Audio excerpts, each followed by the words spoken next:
Hello everyone, welcome back to my another blog. এটা আমার birthday blog. আমার বার্থডেতে না অনেক ছোট ছোট জিনিসপত্র আমি করি, যেগুলো করতে আমার ভালো লাগে। বার্থডে বলে কথা, একটা স্পেশালি ব্যাপার। তো সেদিনকে আমার বার্থডে ছিল 25th মে। তো সকাল সকাল উঠে মন্দিরে পুজো দিতে গেছিলাম কাকার সাথে। তো পড়িয়ে মানে পুজো টুজো দেখেছো, পড়িয়ে বলছি, মানে আমার অভ্যেসটাই এমন হয়ে গেছে, মানে হ্যাবিচুয়েট হয়ে গেছি আমি পড়ানো নিয়ে।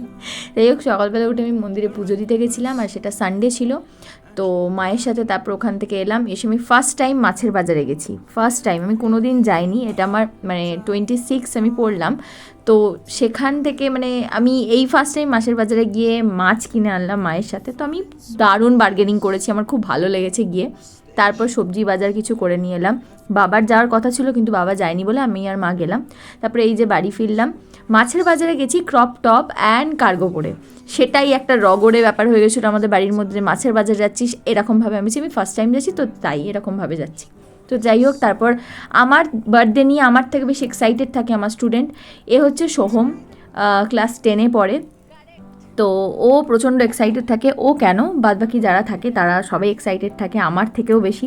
মানে আমার বার্থডেতে যেন ওদের কাছে দুর্গাপুজোর মতো। ওরা খালি বলে আসছে বছর আবার হবে, এরকম একটা ব্যাপার। তাই সকাল সকাল আমাদের বাড়িতে চলে এসছে আমার মাথা খেতে, জোকস অ্যাপার্ট।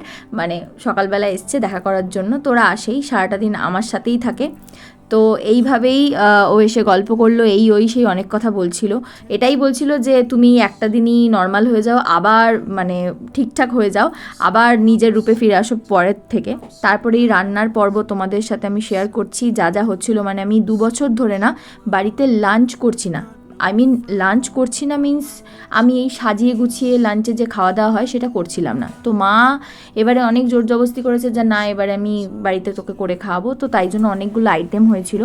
তারপর 25th মে তোমরা জানো প্রচুর বৃষ্টি হয়েছে বিভিন্ন জায়গায়। তো বৃষ্টি হচ্ছিল, আর এই যে আমার গাছ, সেই তোমাদের সাথে শেয়ার করেছিলাম, পূজা আমাকে গাছ দিয়েছিল। তো এইগুলো হচ্ছে সেটার রেজাল্ট, দেখো এবার বড় হচ্ছে, দেখেও বেশ ভালো লাগে। আর এই যে বাইরে বৃষ্টির শব্দটাই একটু আলাদা রকম, শুনতে ভালো লাগে। তারপরে এই যে কাকিমা রান্না করছে, কাকিমা মা জেঠিমা 3জন মিলেই করেছিল রান্না বান্না সব।